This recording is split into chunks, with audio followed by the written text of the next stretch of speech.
Good morning everyone. कल हमने median को डिस्कस किया था। आज उसमें आगे ग्राफिक डिटर्मिनेशन ऑफ मीडियन का अध्ययन करेंगे। लेकिन कल कुछ स्टूडेंट की क्यूरीज आई थी मीडियन की कैलकुलेशन के संदर्भ में। उनकी मैं दोबारा से चर्चा करना चाहूँगा। जैसे इंडिविजुअल सीरीज में आपको पता ही है कि ए की वैल्यू हमारे पास दी हुई होती है और उसको हम असेंडिंग या डिसेंडिंग क्रम में रख लेते हैं। उसके बाद उसका सीरियल नंबर लगा लेते हैं साइड में। अब फिर फार्मूला लगा दिया, एम बराबर है size of n plus 1/2 item. इस फार्मूले के बाद जो भी वैल्यू आई, जैसे आया साइज ऑफ 6.5 आइटम। अब क्योंकि ये तो सीरियल नंबर की वैल्यू है, अब 6.5 तो उसमें है ही नहीं, उसमें तो सीरियल नंबर में 6 और 7 है। तो हम क्या करेंगे, value of 6th item plus value of 7th item, उन दोनों को जोड़कर 2 का भाग दे देंगे। जैसे इस केस में 16 + 18/2 तो 17 मीडियन हो गया।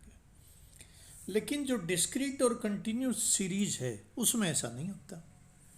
उसमें तो सीरियल नंबर हम लिखते नहीं साइड में, उसमें तो क्यूमुलेटिव फ्रीक्वेंसी आएंगी।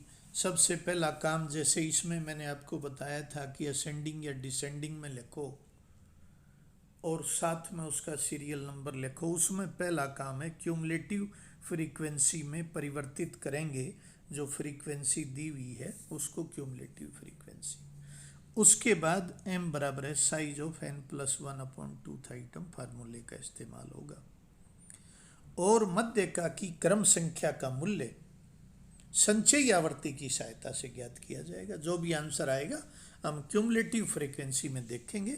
जिस संचयी आवर्ती में यह संख्या पहली बार शामिल होगी उसका मूल्य ही मीडियन कहलाएगा। जैसे इस केस में 50 आया हुआ है आंसर, तो 52 में है ये संचयी आवर्ती में। तो इसमें देखा तो 52वीं जो संचयी आवर्ती है उसका आकार 40 है, तो 50वीं इकाई का आकार भी 40 है, इसलिए मीडियन हो गया 40। और जो कंटिन्यूस सीरीज है उसमें मीडियन की गणना करने के लिए आपको पता ही है कि n+1 की जगह n/2 आइटम लेंगे। और क्योंकि इसमें जो वैल्यूज हैं वो सिंगल नहीं होती, वो वर्ग में होती हैं, 0 से 10, 10 से 20, 20 से 30, 30 से 40। तो इस फार्मूले से सिर्फ हमें मीडियन ग्रुप का पता चलेगा। अब मीडियन ग्रुप का हमें पता चल गया, उसके बाद उसमें वास्तविक मीडियन कौन सा है उसके लिए एक फार्मूला है, m बराबर L1 + n/2 - CF/F और इंटू आई। इसमें L1 तो हो गया lower limit of median group, CF हो गया cumulative frequency of pre median group, F हो गया फ्रीक्वेंसी ऑफ मीडियन ग्रुप और I हो गया magnitude of median group. Magnitude difference 0 से 10 का डिफरेंस हो गया इस तरह से। तो इसमें सबसे पहले मीडियन ग्रुप निकालने के लिए m बराबर है साइज ऑफ 1/2 आइटम कर लिया, तो 26th आइटम आ गया, तो फिर उसको फार्मूले में सेट कर दिया। तो मैंने आपको पहले भी जिक्र किया था कि जो आर्ट्स का स्टूडेंट है वो मैथमेटिकल कैलकुलेशन से, स्टैटिस्टिक्स से बचना चाहता है, ये उसकी फितरत में है। वो कैलकुलेशन को जल्दी करना चाहता है, वो ज़्यादा ध्यान से नहीं देखना चाहता उन चीज़ों को। और यही हमारी वर्किंग स्टाइल में नुकसान वाली बात है। एक दिन में आपको मीन मोड मीडियन नहीं आएगा, आपको फार्मूले याद करने पड़ेंगे, आपको स्टेप्स का ध्यान रखना है। बड़ा सीरियसली कह रहा हूँ मैं, स्टेप्स का ध्यान रखना है। यदि n/2 को इस्तेमाल करे बगैर सीधे फार्मूले लगाओगे तो मीडियन ग्रुप कौन सा है आपको कैसे पता चलेगा। ऐसे लैप्सेज हमें नहीं करने हैं। तो मैंने आपको बताया था कि जो बुक में एक्सरसाइज दे रखी हैं और भी जो पिछले सालों के जो क्वेश्चंस आए हुए हैं वो भी मैं आपके पास भेजूंगा। उन सब को आप करोगे तो आपका कॉन्फिडेंस लेवल बढ़ जाएगा। और कोई भी किसी भी क्वेश्चन में कोई दिक्कत आए तो आप व्हाट्सएप ग्रुप पर इस पर भी कमेंट में डाल सकते हो और मैं उसका सॉल्यूशन आपको बताऊंगा। इससे आपका कॉन्फिडेंस बढ़ेगा और एग्ज़ाम में आप बेहतरीन कर सकोगे। ग्राफिक डिटर्मिनेशन ऑफ मीडियन, बिंदु रेखीय विधि द्वारा मध्यका का निर्धारण।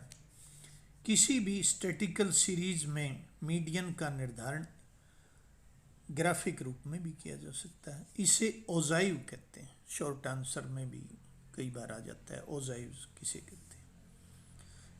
ओजाइव है क्यूमुलेटिव फ्रीक्वेंसी कर्व, संचयी आवर्ती। मीडियन में हमने संचयी आवर्ती निकाली थी, उसी का इस्तेमाल करके इसमें क्यूमुलेटिव फ्रीक्वेंसी को कर्व के रूप में दिखाएंगे। एक तरफ y है, देखो, एक तरफ x है, स्क्रीन पर भी दिखाई दे रहा है। उसमें क्यूमुलेटिव फ्रीक्वेंसी दिखा रखी है, एक लेस देन ओजाइव है, एक मोर देन ओजाइव है। अब लेस देन की बात करते हैं। लेस देन अथवा मोर देन, मान लिया लेस देन की बात करी तो ये टेबल दे रखी है 0 से 5, 5 से 10, 10 से 15, 15 से 20। अब मैं इसको लेस देन कर लूँ तो 5 से कम। अब 5 से कम कितने हैं क्वेश्चन में? दिनों की संख्या है 4। अब मान लिया मैं इसको कहूँ 10 से कम, तो 10 से कम तो 5 से कम वाले भी शामिल हो गए, 5 से 10 वाले भी हो गए। क्यूमुलेटिव फ्रीक्वेंसी के हिसाब से चलते जाएंगे। अब लास्ट में मैं कहूँ 40 से कम, 40 मिलीमीटर से कम वर्षा के दिनों की संख्या कितनी? तो 100। अब मान लिया इसी को मैं मोर देन में करूँ, 0 से ज़्यादा, तो 0 से ज़्यादा तो सारी हैं, तो वो 100 हो गई। 5 से ज़्यादा तो वो 4 निकल जाएंगे उसमें से 96। 40 से ज़्यादा तो 0 रह गया, कुछ नहीं बचा। तो लेस देन और मोर देन ओजाइव में इस तरह से हम क्यूमुलेटिव फ्रीक्वेंसी को निकाल कर और उसको ग्राफ पर प्लॉट कर देते हैं। एक तरफ दे रखो वाई एक्स पर नंबर ऑफ डेज दे रखा है, एक्स पर रेनफॉल इन मिलीमीटर दे रखा है। तो इसमें हम क्या करेंगे कि n/2 ये कंटिन्यूस सीरीज है, n/2 की सहायता से मीडियन की लोकेशन को ज्ञात कर लेंगे। n/2 किया 100/2 तो ये 50 आ गया। अब 50 देखो नंबर ऑफ डेज 50 से चले आप, और फिर उसी को जहाँ भी वो ओजाइव को टकराता है उसको एक्स अक्ष पर डाउन कर दिया तो हमारा मीडियन आ गया 24। ऐसे ही मोर देन में कर सकते हो। 50 से स्टार्ट हुए, जहाँ मोर देन ओजाइव कर्व से वो टकराया उससे आप सीधी स्ट्रेट परपेंडिकुलर एक्स एक्स पर ले आए तो ये 24 मीडियन आ जाएगा।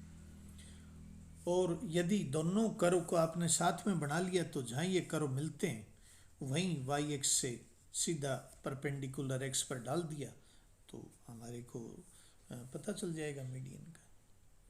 तो ये एक छोटा सा ग्राफिक डिटर्मिनेशन ऑफ मीडियन था। आमतौर से एग्ज़ाम में नहीं आता, लेकिन कई बार शॉर्ट आंसर में इस तरह का हो सकता आ जाए, ओजाइव के बारे में आ जाए, या क्यूमुलेटिव फ्रीक्वेंसी कर्व के बारे में आ जाए, मोर देन के बारे में आ जाए, लेस देन के बारे में आ जाए, तो आप उसको हैंडल कर सकते हो। अब है merit and demerits of median.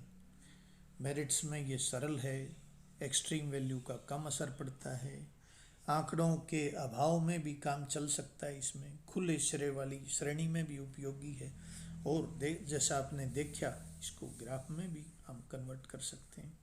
मूल्य भी निश्चित होते हैं, प्रतिनिधित्व भी करता है सीरीज का, और ख़ास तौर से गुणात्मक तथ्यों के लिए जिनकी प्रत्यक्ष गणना नहीं की जा सकती, सुंदरता है, ईमानदारी है, बुद्धिमत्ता है, क्षमता है, इनका अध्ययन करने के लिए तो मीडियन बेस्ट है।